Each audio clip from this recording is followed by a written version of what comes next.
जी नाज़रीन, गंजबर कैनाल में निकरंदड़ चोरवा जाफरवा उन सां गॾोगॾु जेके ॿिया हुआ उनकी खाटी न थियण के ख़िलाफ़ हिते आबादगारनि जेको आहे भठोरो ऐं खोरवा रोड ते चोरवा स्टाफ वटि धरणियूं हणी वेठल आहिनि।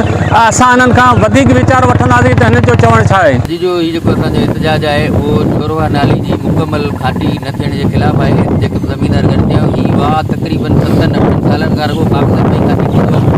हिन वाह जे आख़िर जे जेके ज़मीनदार आहिनि उन्हनि तां एतिरी बेवाजिबी आहे जे ही शौक़ में जेॾीमहिल पाणी घटि हूंदा आहिनि तेॾीमहिल हिननि जूं आबादियूं सुकी वेंदियूं आहिनि। वरी जॾहिं बरसातूं पवंदियूं आहिनि तॾहिं ॿुॾी वेंदा आहिनि। हिते करोड़ रुपए जो ज़मीनदारनि खे नुक़सानु थो थिए।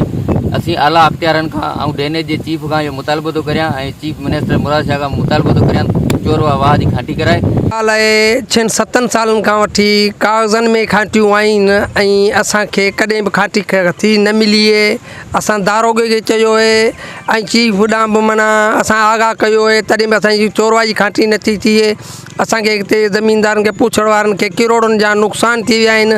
हीअ अॼु असांजो सराफ़ा एहतजाज जेको ज़मीनदारनि जो पुछड़ वारनि जो आहे सो जारी रहंदो जेसिं असांजी चोरवा जी खाटी नथी थिए। जे न अञा बि असांजो चोरवा ते को बि माना एक्शन न खयो आहे त हितां लॉन्ग मार्च निकिरंदो, चोरवा खां वठी भठोरे सूधी निकिरंदो। असांजो अॼु जेको गॾु थियणु चोरवा जी खाटी जाफरवा जी फतियावा घाड़ीवा इन्हनि सां नाइंसाफ़ी आहे। असांजे गंजबार में पाणी घटि थो छॾियो वञे।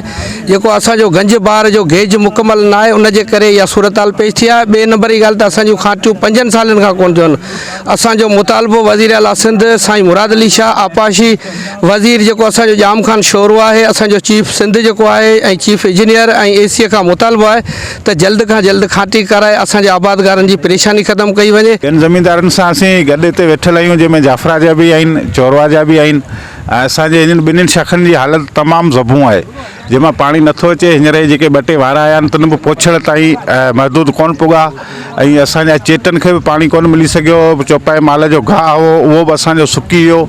ऐं महिरबानी करे हाणे असांखे हिन वाटरनि जी शाखनि जी खाटी कराए ॾिनी वञे, चोरवा जी बि जाफरा जी बि, त जीअं असांजी सारियुनि जी आबादी थी सघे। एहतजाज आहे इहो सिंध गवर्नमेंट खां इहो ई मुतालबो आहे असांजो त असांजे वाहन जी शाखनि जी सभिनी जी खाटी कराई वञे। उन सां गॾु प्लस में चोरवा वाह असांजो आहे जेको असांजो बचनि जो जीअण जो वाहिद सहारो आहे।